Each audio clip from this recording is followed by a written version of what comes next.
Hello friends, welcome back to Pragati Mantra classes. My name is Shivangi Agrawal. So students, हो सकता है कि आज का लेक्चर देखने के बाद कुछ बच्चों को ये वीडियो लेक्चर बहुत अच्छा लगे और वो हमारे सेशन को लाइक करके चले जाएं. वहीं जिन बच्चों ने पहले शायद ही चैप्टर को पढ़ रखा हो, इस टॉपिक को पढ़ रखा हो, तो वो बच्चे ऐसे ही चले जाएं. मतलब मेरे पास टोटली दो केसेस हो सकते हैं, या तो आप वीडियो को लाइक करेंगे या फिर आप नहीं करेंगे. लेकिन मैं इस बात की आपको एश्योरिटी दिला सकती हूँ कि ये जो लाइन मैंने अभी आपको बोली, लाइक करने वाली और ना लाइक करने वाली, आप इस बात को मैथमेटिकल लैंग्वेज में लिख पाएंगे हमारे आज के लेक्चर के बाद. मतलब मैम आप क्या कहना चाह रहे हो, ये लाइक डिसलाइक और लिख पाएंगे मैथमेटिकल लैंग्वेज? तो बच्चों मैं ये कहना चाहती हूँ कि अब हमारे पास अगर हमारी डेली लाइफ में कोई ऐसा केस आता है जो कि टोटली हमारे चांसेस पे बेस्ड होता है, मतलब जिसकी हमारे लाइफ में होने की कुछ संभावना हो सकती है और एक तरफ बोलें कि नहीं हो सकती है, इसी बात को आज हम क्या करेंगे, मैथमेटिकल लैंग्वेज में लिखना सीखेंगे. और इसी मैथमेटिकल लैंग्वेज को यूज़ करने को हम बोलते हैं प्रोबेबिलिटी.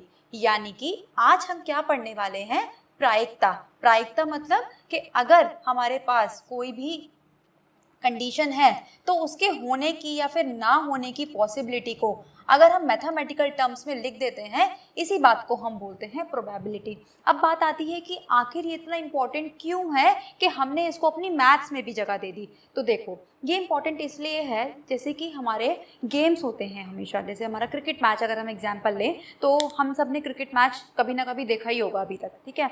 और अगर नहीं भी देखा है तो इस सुना तो हमने होगा ही कि जब भी दो टीम्स होती हैं तो ये डिसाइड करा जाता है कि कौन सी टीम पहले बैटिंग करेंगी या कौन सी टीम पहले बॉलिंग करेंगी. तो इस बात का चयन किस तरीके से हो, ठीक है, इस बात का डिसीजन किस तरीके से लिया जाए, तो वो हम हमेशा लेते हैं एक टॉस के माध्यम से. अब ये टॉस क्या होता है, टॉस करना होता है कि जैसे हम क्या करते हैं, एक सिक्का ले लेते हैं, एक कॉइन ले लेते हैं, और हम जानते हैं एक कॉइन के हमेशा दो साइड्स होती हैं, एक जिसको हम बोलते हैं हेड्स और एक जिसको हम बोलते हैं टेल.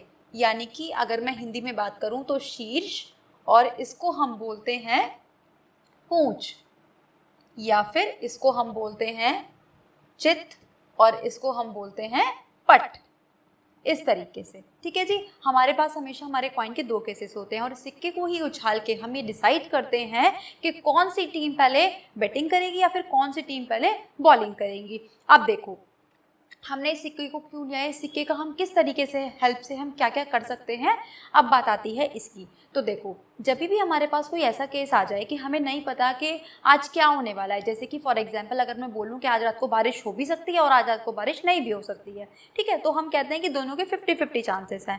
तो इस 50-50 चांसेस को हम किस तरीके से मैथमेटिकल लैंग्वेज में लिखेंगे, इसी बात को हम बोलते हैं प्रोबेबिलिटी. ठीक है जी. अभी जहाँ तक है हम प्रोबेबिलिटी के टॉपिक से हम इस वर्ड से समझ चुके हैं कि आखिर हम इस चैप्टर में क्या करने वाले हैं. लेकिन चैप्टर में आगे जाने से पहले आपको कुछ 2-3 टर्म समझनी होंगी जो हमारे चैप्टर में, जो हमारे क्वेश्चंस में, जो हमारे एग्जाम्पल्स में बार बार हमारे सामने आएंगी. तो सबसे पहले हम उनको समझते हैं. देखिए प्रोबेबिलिटी का हम समझते हैं सबसे पहले तो सिंबल, कि इसको किस तरीके से डिनोट किया जाता है. देखो प्रोबेबिलिटी को डिनोट करने का सिंबल होता है PE. पी के मतलब क्या है यहाँ पे, प्रोबेबिलिटी यानी कि प्रायिकता, और ई डिनोट करता है हमारे इवेंट को. अब ये इवेंट क्या है, इवेंट है हमारे पास कि या तो हम हेड्स के बारे में बात कर रहे हैं या फिर हम टेल्स के बारे में बात कर रहे हैं. और ये मैं किस केस में बोल रही हूँ, ये मैं बोल रही हूँ एक कॉइन के केस में, यानी कि एक सिक्के के केस में. अगर मैं यहाँ पे, अब इवेंट यहाँ पे कुछ भी हो सकता है, अगर मैं यहाँ पे पासे को उछालूंगी यानी कि अगर मैं डाइस के साथ खेलना चाहूँगी तो हमारे केसेस अलग बनेंगे. अगर मैं यहाँ पे कॉइन की बात करती हूँ तो केसेस अलग बनेंगे. अगर मैं कार्ड्स की बात करती हूँ, जो हम ताश के पत्ते जिन्हें हम बोलते हैं, उनकी बात करती हूँ, तो जब हमारा केसेस अलग हो जाएगा. लेकिन जो हमारा रिप्रेजेंटेशन का तरीका है वो हमारे पास हमेशा रहेगा PE. ठीक है जी. यानी कि हम इससे क्या बात कर रहे हैं कि जिस केस के बारे में हम प्रोबेबिलिटी निकाल रहे हैं उसको हम डिनोट करते हैं PE से. अब इस PE को निकालने का होता है हमारे पास एक फॉर्मूला. वो क्या होता है, वो होता है हमारे पास PE इज इक्वल टू, ये होता है favourable outcome, favourable outcome upon total outcome, total outcome. इस फॉर्मूले को हम याद रखेंगे. फेवरेबल आउटकम का मतलब क्या है यहाँ पे? फेवरेबल आउटकम का मतलब है जो चीज़ हम चाहते हैं, यानी कि जो चीज़ हमारे फेवर में है उसको हमने बोला फेवरेबल आउटकम। और टोटल आउटकम क्या हो सकते हैं? टोटल आउटकम हमारे पास वो संख्या होती है कि जैसे कि अगर मैंने सिक्के को उछाला तो देखो मेरे पास दो ही केसेस बन सकते हैं, या तो इस सिक्के पे हेड्स आएगा या फिर उस सिक्के पे टेल्स आएगा। तो ये क्या बन गए मेरे टोटल आउटकम। लेकिन अगर आप सोच के देखो कि अगर मैं बात करती यहाँ पे कि मुझे हेड्स के बारे में बात करनी है, तो आप देखो हेड्स यहाँ पे कितनी बार आ सकता है। अगर मैं एक बार सिक्के को उछालूंगी तो हेड्स केवल एक बार आ सकता है। तो उस केस में मेरे पास क्या बन जाएगी प्रोबेबिलिटी हेड्स आने की? ये बन जाएगी 1/2। ये मैंने कैसे निकाला? 1 क्यों लिखा मैंने? क्योंकि जो मेरे पास हेड्स है एक बार सिक्का उछालने पे वो एक ही बार आ सकता है। और टोटल केसेस यहाँ पे क्या बन सकते हैं? टोटल केसेस बन सकते हैं कि मैम या तो हम सिक्का उछालेंगे तो या तो हेड्स आएगा या फिर टेल्स आएगा, इसलिए हमने क्या कर दिया यहाँ पे 2 लिख दिया। और इसी चीज को हमने क्या बोला मैथमेटिकल लैंग्वेज में कि प्रोबेबिलिटी ऑफ हेड्स। ठीक है, कि जब हम सिक्का उछालें तो हमें क्या मिले? एक हेड्स मिले, एक शीट्स मिले, उसकी प्रोबेबिलिटी है 1/2। तो अभी तक हम क्या समझे मैम? अभी तक हम समझ चुके हैं कि जिस चीज़ को हम निकालना चाहते हैं उसको हम हमेशा ऊपर रखेंगे और जो हमारे पास टोटल केसेस होंगे उनको हम हमेशा नीचे रखेंगे। लेकिन अब बात आती है कि ये तो हमने केवल और केवल एक सिक्का लिया, तो हमने बता दिया कि ये हेड्स है या टेल्स है। लेकिन अगर अब मान लो कि हम एक से ज़्यादा सिक्के ले लें, मान लो हमने 2 सिक्कों को एक साथ उछालें, या हम 3 सिक्कों को एक साथ उछालें, हम 4 सिक्कों को एक साथ उछालें, फिर हम किस तरीके से केसेस बनाएंगे, अब उसके बारे में बात करते हैं।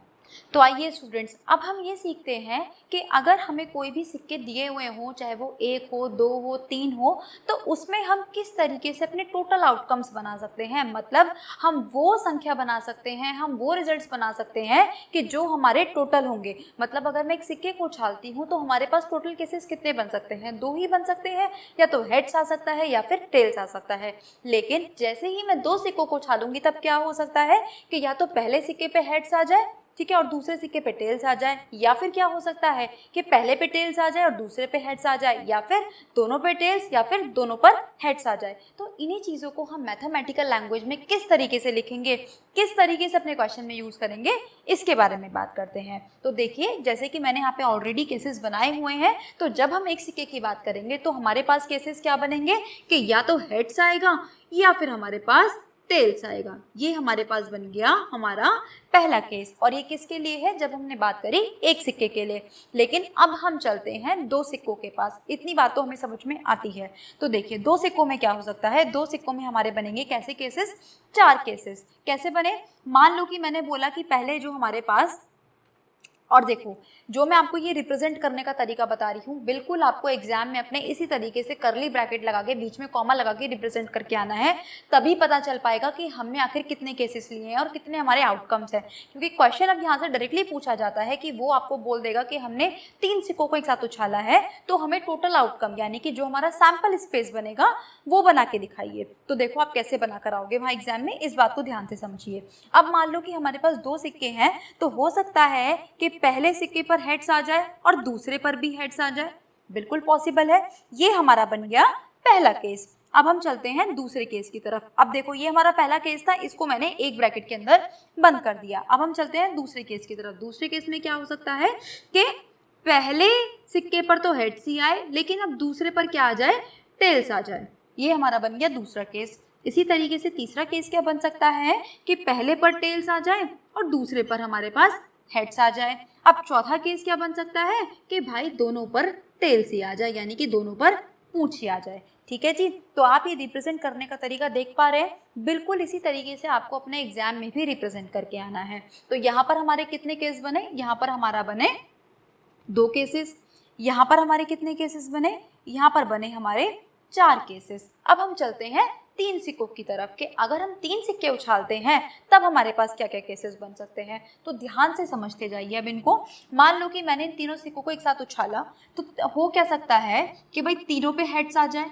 यही तो हो सकता है कि तीनों पे हेड्स आ जाए, या फिर हमारे पास और क्या हो सकता है कि भाई पहले पे तो हेड्स आ जाए, दूसरे पे भी हेड्स आ जाए, लेकिन अब तीसरे पे क्या हो? टेल आ जाए। ये मेरे पास हो सकता है दूसरा केस। इसी तरीके से जब हम आगे चले तो क्या हो सकता है कि मान लीजिए पहले पे हेड्स आया, दूसरे पे टेल्स आया और तीसरे पे हमारे पास फिर से हेड्स आ गया, यानी कि HTH। फिर से क्या हो सकता है? चौथा केस अब क्या बन सकता है हमारे पास कि पहले पर टेल्स आ जाए, बाकी के दोनों पर हेड्स आ जाए, ये केस बन सकता है। फिर अब हमने क्या देखा कि पहले पर हेड्स आ जाए और बाकी के दो पर हमारे पास टेल्स मिल जाए। फिर क्या हो सकता है कि पहले सिक्के पर हमारे पास क्या आ जाए, टेल, फिर हेड्स और फिर से टेल आ जाए। फिर क्या हो सकता है, शुरू के दोनों सिक्कों पर हमारे पास टेल और बाकी के जो लास्ट वाला सिक्का है उस पर हमारे पास हेड्स आ जाए। तो देखो इस तरीके से 1 2 3 4 5 6 7 और तीसरा केस क्या बन सकता, लास्ट केस क्या बन सकता है कि तीनों सिक्कों पर मेरे पास यहाँ पर टेल्स आ जाए। ये हमारे बन सकते हैं टोटल केसेस। और यहाँ पे हमने कितने केसेस देखे, यहाँ पे देखिए हमने 8 केसेस। अब अगर मान लो हमने 3 केसेस तक तो इसको आसानी से बना पाए बोर्ड पर अपनी कॉपी पर, लेकिन अगर मान लो कि उसने बोल दिया जाए कि हमने सिक्कों को कितनी बार उछाला, हमने एक साथ 16 सिक्कों को उछाला, तब केसेस बताओ कि कितने केसेस बन सकते हैं। तो आप कैसे बनाओगे, देखो जैसे अभी 2 के लिए था तो हमने बना के दिखा दिया कि भाई 4 केसेस बनेंगे, 3 के लिए था तो भी हमने बना के दिखा दिया कि 8 केसेस बनेंगे। लेकिन अगर हम 16 सिक्कों को एक साथ उछालते हैं और उसमें केसेस क्या बनेंगे वो कैसे निकालेंगे, तो इसके लिए हमारे पास होता है एक फॉर्मूला। वो क्या फॉर्मूला होता है, ये होता है कॉइन्स के केसेस में 2 की पावर जितनी बार हम सिक्कों को उछाल रहे हैं, जितने सिक्कों को हम उछाल रहे हैं। तो हमने सिक्के कितने लिए हैं, यहाँ पे 16 सिक्के लिए हैं। तो जो हमारे पास क्वेश्चन बनेगा, वो आंसर बनेगा, वो हो जाएगा 2 की पावर 16। देखो अब मैं आपको यहाँ पे वेरीफाई करके भी दिखा सकती हूँ। यहाँ पे हमारे पास एक सिक्का था और हमने सिक्के को कितनी बार उछाला था, एक बार उछाला था, तो ये बन गया हमारे पास 2 की पावर 1, यानी कि ये बने थे हमारे पास 2 केसेस। इसी तरीके से यहाँ पे हमने लिए थे 2 सिक्के, तो यहाँ पे हमारे बने थे 4 केसेस 2 की पावर 2। इसी तरीके से यहाँ पर हमने कितने 3 सिक्के लिए थे, तो यहाँ पर बने हमारे 8 केसेस। ठीक है जी। तो इसी तरीके से अगर हम 16 सिक्के एक साथ लेते हैं और उनको उछालते हैं तो हमारे पास कितने केसेस बन जाएंगे, 2 की पावर 16 केसेस। लेकिन ध्यान रखिए ये फॉर्मूला केवल सिक्के के केसेस में ही काम करेगा। और ये बात मैंने क्यों बोल रही हूँ, देखो क्योंकि अभी हमारे पास सिक्के के केवल 2 ही फेसेस होते हैं। ठीक है, अभी जब हम डाइस का केस लेंगे यानी कि पासे का केस लेंगे तो उस कंडीशन में जो हमारा फॉर्मूला है ये चेंज हो जाएगा। और मैं आपको वहाँ पर बताऊंगी कि ये फॉर्मूला किस तरीके से और क्यों चेंज हो रहा है, वो भी चीज़ें आपको वहाँ पर समझा दी जाएंगी। फिलहाल आप कॉइन के केसेस में याद रखिए कि जितने हम सिक्के लेंगे उतनी ही हमारी पावर बनती चली जाएगी और उसको सॉल्व करके हम टोटल केसेस निकाल सकते हैं। अब एक चीज़ और, कुछ स्टूडेंट्स को तो ये चीज़ समझ में आ गई होगी कि हमने ये केसेस किस तरीके से बनाए, लेकिन अगर किसी स्टूडेंट को अभी नहीं समझ में आई है तो हम एक तरीके से और निकाल सकते हैं। अब मैं आपको वो मेथड भी सिखाती हूँ। तो देखिए स्टूडेंट, अब हम समझते हैं कि जो मैंने आपको सैम्पल स्पेस बनाकर दिखाया उसको हम किस तरीके से आसानी से बना सकते हैं उसके बारे में समझते हैं। देखो एक सिक्के के लिए तो हम समझ ही चुके हैं कि जो हमारे पास केसेस बनेंगे वो बनेंगे या तो हेड्स आ सकता है या फिर टेल्स आ सकता है। अब हम चलते हैं अपने 2 सिक्के की या फिर 3 सिक्के की तरफ। तो मान लीजिए कि हमारे पास है 2 सिक्के जिनको हमने एक साथ उछाला और हमें बनाने हैं इसके टोटल केसेस, यानी कि टोटल केसेस हमारे पास कितने बनेंगे। तो देखो कैसे बनाएंगे। अब देखो आपको यहाँ पे क्या करना है, इस ब्रैकेट की तरह से मल्टीप्लाई आपको इस ब्रैकेट के साथ करनी है। ये सिर्फ मैं आपको तरीका बता रही हूँ, यहाँ पे हम कोई मल्टीप्लाई नहीं कर रहे हैं। ठीक है, तो देखो जब हमने इस h को इस h के साथ रखा तो ये क्या बन गया, h। इसी तरीके से जब हमने इस h को अब इस t के साथ रखा तो ये बन गया हमारे पास ht। अब इसी तरीके से जब हमने इस t को h के साथ रखा तो ये बना th, और जब हमने इस t को इस t के साथ रख दिया तो हमारे पास बन गया t। अब देखो हमने सारी टर्म्स को एक दूसरे के साथ मल्टीप्लाई करवा चुके हैं और यही बन चुका है हमारे पास हमारा टोटल सैंपल स्पेस। मतलब ये हमारे पास वो कंडीशंस हैं जो हम मतलब जिनमें से हमें टोटल चूज करना ही करना है। ठीक है, और जो कंडीशंस हमारे पास आ सकती हैं ये हमारे पास वो कंडीशंस है। अब देखिए अब हम बात कर लेते हैं 3 सिक्कों के बारे में। तो 2 सिक्कों के लिए तो हमारे पास केसेस ये रहेंगे। अब मैं आपको यहीं से सीधा सीधा किसके पास लेके चलती हूँ, तीसरे केस के पास लेके चलती हूँ। तो अब हमें क्या करना पड़ेगा, इस ब्रैकेट की मल्टीप्लाई हम किसके साथ करेंगे, इस h और t के साथ करेंगे। ठीक है जी, क्योंकि देखो ये वाली कंडीशन तो क्या है, सेम टू सेम हमारे पास यही वाली कंडीशन बनेगी ना। इसीलिए मैं अब क्या कर रही हूँ कि 3 सिक्कों का बना के सिखा रही हूँ आपको कैसे। अब देखो इस ब्रैकेट की मल्टीप्लाई पहले हम h के साथ करेंगे, फिर इस ब्रैकेट की मल्टीप्लाई हम h के साथ करेंगे, फिर इस ब्रैकेट की मल्टीप्लाई h के साथ, और फिर हम इस चौथे ब्रैकेट की मल्टीप्लाई h के साथ। इसी तरीके से हम इस प्रोसीजर को रिपीट करेंगे हमारे इस t के साथ। तो देखिए हमारे पास क्या क्या केसेस बनेंगे। पहला केस बनेगा हमारे पास h, दूसरा केस बनेगा h, फिर बनेगा t, फिर बनेगा t, फिर हमारे पास बनेगा अब देखो इस एच एच की मल्टीप्लाई टी के साथ एच एच टी, फिर हमारे पास बना एच टी टी, फिर हमारे पास बना टी एच टी, और फिर हमारे पास बना टी टी टी। यानी कि अब हमारे पास जो हमारे टोटल केसेस हैं वो कवर हो चुके हैं, जो कि हैं हमारे पास 2 की पावर 3, यानी कि टोटल केसेस है हमारे पास 8। अब इतनी बात हमें समझ में आ चुकी है, और यहीं से अब क्वेश्चंस पूछे जाते हैं कि कॉइन्स में कि किस तरीके से क्वेश्चन पूछे जाएंगे उसका हम देख लेते हैं। मान लो कि हमने सबसे पहले एक केस के लिए लेके चलते हैं, यानी कि हम फर्स्ट अगर हम एक ही सिक्का उछालते हैं उसके लिए केस लेके चलते हैं। क्वेश्चन यहाँ से क्या पूछा जाएगा, पहला क्वेश्चन तो यही पूछा जा सकता है कि जब हम एक सिक्के को उछालेंगे तो हमारे पास क्या क्या रिजल्ट हमारे पास आ सकते हैं। तो 2 केसेस आ सकते हैं, या तो हेड्स या फिर टेल्स। लेकिन अब क्वेश्चन ये पूछा जाएगा आपसे कि जब हमने सिक्के को उछाला तो हेड्स को आने की, यानी कि शीर्ष आने की आप हमें प्रायिकता बताइए। तो देखिए सबसे पहले तो मैं रिप्रेजेंट करने का तरीका, जैसे कि पी ई, ठीक है, ये हमने कर दिया रिप्रेजेंट। अब देखो हेड्स हमारा कितनी बार आ पा रहा है, एक बार। टोटल केसेस कितने हैं हमारे पास 2, और ये हो चुका है हमारे पास हमारा आंसर। ठीक है जी। अब देखो अब हम चलते हैं अपने 2 केसेस की तरफ, यानी कि 2 सिक्के अगर हम उछालते हैं तब क्या क्वेश्चन बन सकता है हमारे पास। तब हमारे पास क्वेश्चन बन सकता है, पहला केस हमारे पास क्या बन सकता है कि प्रायिकता बताइए। क्या प्रायिकता बताइए कि दोनों सिक्कों पर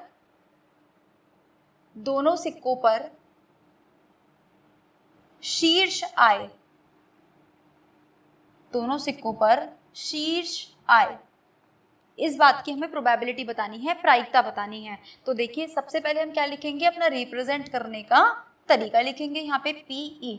अब आप मुझे ये बताओ इन केसेस में से देख के कि यहाँ पे हमारे पास ऐसे कितने केसेस हैं जहाँ पे मुझे दोनों सिक्कों पर एक साथ क्या मिल रहा हो, शीर्ष मिल रहा हो। तो देख के बता सकते हो कि मैम यहाँ पे तो केवल और केवल एक ही केस ऐसा है। तो ऊपर क्या आ जाएगा हमारे पास 1, और टोटल केसेस कितने हैं हमारे पास, तो आप बोलोगे मैम 4, और यही आ चुका है हमारे पास हमारा आंसर। ठीक है जी। इसी तरीके से क्वेश्चन और क्या पूछा जा सकता था कि दोनों सिक्कों पर हमारे पास क्या आए, हमारे पास पूंछ आए। तो पूंछ आने का भी हमारे पास केस क्या बनेगा, सेम टू सेम, तो PE = 1/4। लेकिन अगर आप मान लो आपसे ये पूछ लिया जाए कि हमें उन सिक्कों की उन केसेस की प्रोबेबिलिटी बताओ जब एक बार टेल्स या फिर एक बार हेड्स आए, मतलब एक सिक्के पर शीर्ष और एक सिक्के पर हमारे पास पूंछ आए। तो देखो ऐसे हैं हमारे पास 2 केसेस। ठीक है, इसमें यही तो हो रहा है कि एक सिक्के पर तो हमारे पास हेड्स और एक सिक्के पर टेल्स, एक सिक्के पर टेल्स एक सिक्के पर हेड्स। जबकि हमें ये स्पेसिफाई ना करा गया हो कि पहले पर हमें हेड्स चाहिए या फिर पहले पर हमें टेल्स चाहिए, तो हम क्या करेंगे उस केस में इन दोनों केसेस को ही कंसीडर करेंगे, और तब हमारी प्रोबेबिलिटी क्या बन जाएगी, PE = 2/4, यानी कि आंसर बनेगा हमारे पास 1/2। ठीक है जी, इतनी बात समझ में आती है। अब हम चलते हैं आगे अपने 3 केसेस की तरफ। तो देखिए स्टूडेंट, अब हम बात करते हैं कि अगर हमने 3 सिक्कों को एक साथ उछाला तो हमारे पास किस किस टाइप से क्वेश्चन आ सकते हैं, क्या क्या केसेस बन सकते हैं, उनके बारे में यहाँ पे बात कर लेते हैं। तो देखिए पहला क्वेश्चन उसने हमें क्या दिया हुआ है कि 2 सिक्कों पर हमारे पास शीर्ष आए।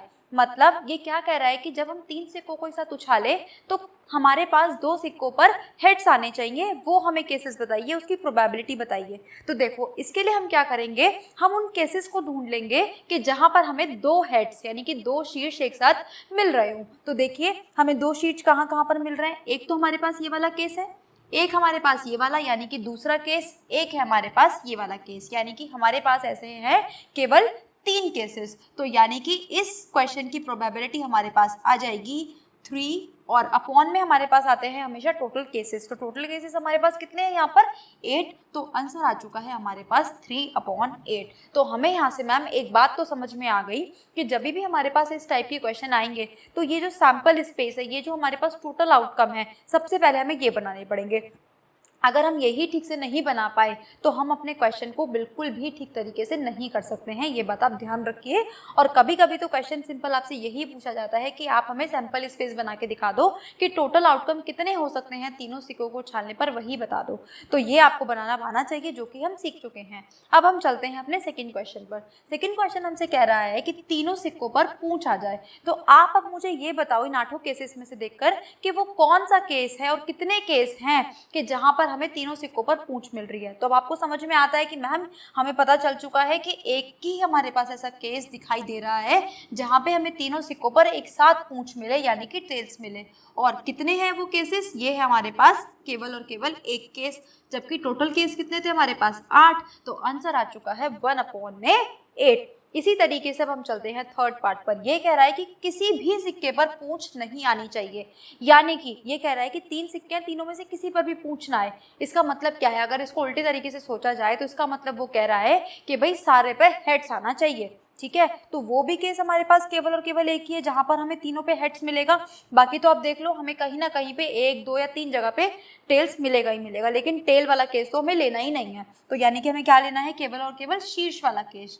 तो यानी कि फिर से हमारे पास आंसर क्या बन जाएगा, 1/8। अब देखिए ये वाले तीनों केसेस तो सिंपल थे, लेकिन ये वाले जो दोनों केसेस हैं ये स्टार मार्क कर लो, जहां से आपके एग्जाम में क्वेश्चन आने के चांसेस बहुत बहुत बहुत ज़्यादा है, क्योंकि इसमें हमें थोड़ा सा सोचना पड़ता है एक्स्ट्रा। देखो क्या इन्होंने बोला कि कम से कम 2 सिक्कों पर शीर्ष आए। ठीक है, इन्होंने क्या बोला, इन्होंने हमें अपनी कम से कम वाली कंडीशन बता दी कि कम से कम 2 सिक्कों पर तो शीर्ष हमें चाहिए ही चाहिए, उससे कम में तो काम चलेगा ही नहीं। तो देखो इस क्वेश्चन को हम कैसे करेंगे, 2 सिक्कों पर चाहिए। तो सबसे पहले हम क्या करेंगे, जो हमारे पास 2 केसेस हैं, यानी कि हमारे पास जो ऐसे केसेस है जहां पे हमें 2 शीर्ष मिल रहे हैं, पहले तो हम उनको काउंट कर लेंगे। तो पहले तो एक केस ये बन गया, दूसरा केस ये बन गया जहां पे हमें 2 शीर्ष मिल रहे हैं, और तीसरा केस हमें मिल गया ये वाला। लेकिन आप क्वेश्चन को ध्यान से पढ़ो, इसने बोला कम से कम, मतलब ज्यादा से ज्यादा कितने भी हो सकते हैं, उस बात से इस क्वेश्चन को कोई फर्क नहीं पड़ता। तो देखो इस केस में हम क्या करते हैं, जो हमें उसने कंडीशन दी है 2 सिक्कों वाली, उसको तो हम काउंट करेंगे ही करेंगे, लेकिन जो हमारे पास इससे ज्यादा वाली कंडीशन है उसको भी हम काउंट कर लेते हैं। मतलब हम ये वाला केस भी इंक्लूड कर लेंगे इसमें। क्यों कर लेंगे, क्योंकि उसने हमें कम से कम की कंडीशन तो दी है, लेकिन मैक्सिमम ज्यादा से ज्यादा कितना होना चाहिए उसके बारे में उसने हमसे कुछ नहीं बोला। तो यानी कि हमारे पास यहाँ पर जो प्रोबेबिलिटी हो जाएगी हमारे आउटकम आने की, वो क्या हो जाएगी 4, और टोटल केसेस कितने हैं 8। तो यानी कि आंसर आता है 1/2। ठीक है जी, तो ध्यान रखना आपको केवल क्या करना है, जब आपको कम से कम दिया जाए और 2 दिया गया है तो 2 से ज्यादा वाला केसेस भी हम सारे लेके चलेंगे। और कौन से, हम लेके चलेंगे शीर्ष वाले केसेस। ठीक है जी, क्योंकि क्वेश्चन में शीर्ष की बात करी गई है। अब देखिए, अब हम चलते हैं अपने नेक्स्ट पार्ट पर। ये भी उसी तरीके से इंपॉर्टेंट है, इसको भी ध्यान से समझिए। ये कह रहा है हमारे पास कि ज्यादा से ज्यादा एक सिक्के पर पूंछ आए। ठीक है, पहले तो हम वो केसेस काउंट कर लेंगे जहां पर हमें एक टेल्स मिल रहा है। तो देखो ऐसा कौन सा पार्ट है, ऐसा है हमारे पास एक तो ये पार्ट, फिर है हमारे पास ये पार्ट ज्यादा से ज्यादा का, और फिर है हमारे पास ये वाला पार्ट जहां पर हमें एक सिक्के पर हमें क्या मिल रहा है, टेल्स मिल रहा है। फिर से बात आती है कि इसने हमें ज्यादा से ज्यादा वाली बात तो बोल दी, लेकिन इसने कम से कम वाली बात हमें यहाँ पे नहीं बोली है। तो हम क्या करेंगे, हमने एक सिक्के वाले केसेस तो काउंट कर लिए, अब हम यहाँ पे क्या काउंट करेंगे, कम वाला, यानी कि एक से कम क्या होता है 0। तो हम 0 वाला केस भी लेंगे। कैसे लेंगे 0 वाला केस, 0 पूछ कहाँ पर है, 0 पूछ कहाँ पर है, इस वाले केस में। यानी कि फिर से अगर हम ध्यान लगाएं तो हमारे पास 4 केसेस बन चुके हैं। तो आंसर हमारे पास फिर से क्या आने वाला है, P = 4/8, यानी कि फिर से हमारा आंसर आ चुका है 1/2। देखो मैंने आपसे क्या बोला, बस आपको 2 चीजें ध्यान रखनी है कि जब आपके पास कम से कम या ज्यादा से ज्यादा आए, तो कम से कम में हमें ध्यान रखना है कि हमें मैक्सिमम वाला केस यानी कि ज्यादा वाला केस काउंट करना है। जब वो हमसे ज्यादा से ज्यादा की बात करे तो हमें 0 वाला केस भी काउंट करना है। बस एक छोटी सी 2 बातें हैं जो हमें अपने क्वेश्चन के लिए ध्यान रखनी है, और अगर हम इन सारी बातों को ध्यान रख लेते हैं तो हमारे पास कॉइन्स वाले केसेस में से यानी कि सिक्के वाले केसेस में से एक भी क्वेश्चन ऐसा नहीं बच जाता जो हमारे एग्जाम्स में हमसे छूट जाए। केवल और केवल इसी टाइप के क्वेश्चन है जो आपसे आपके एग्जाम्स में वो पूछ सकता है कि कम से कम बता दो, 2 सिक्कों पर बता दो, 3 सिक्कों पर बता दो, 4 सिक्कों पर बता दो। केवल और केवल यही केसेस है। और ध्यान रखना अभी तक मैक्सिमम जो आपसे पूछा गया है वो केवल और केवल 3 सिक्कों के लिए पूछा गया है, यानी कि 2 की पावर 3 के लिए पूछा गया है। इससे बाहर का अभी तक आपके लिए कोई क्वेश्चन नहीं आया हुआ है। तो केवल आपको 1 सिक्के के लिए, 2 सिक्के के लिए और 3 सिक्के के लिए अच्छे से प्रैक्टिस करनी है, और इन्हीं क्वेश्चन को ध्यान में रखना है जो मैंने अभी आपको कराए हैं। ठीक है जी, इसके अलावा कोई भी क्वेश्चन ऐसा नहीं होगा जो आप सॉल्व अपने एग्जाम में ना कर पाओ। तो आई होप आपको आज का लेक्चर अच्छा लगा होगा, है ना। आप इसको लाइक करना नहीं भूलेंगे, और अगर अच्छा लगा है तो शेयर करिए अपने फ्रेंड्स के साथ। चैनल पर नए हैं तो सब्सक्राइब कीजिए, बेल आइकन को प्रेस कर दीजिए ताकि आने वाले सारे नोटिफिकेशंस इसी तरीके से आपको मिलते रहें और जितने भी हमारे नए लेक्चर्स आते जाएं आप उनका अच्छे से पूरा फ़ायदा ले सकें। तो मिलते हैं नेक्स्ट क्लास में, तब तक पढ़ते रहिए। All the very best.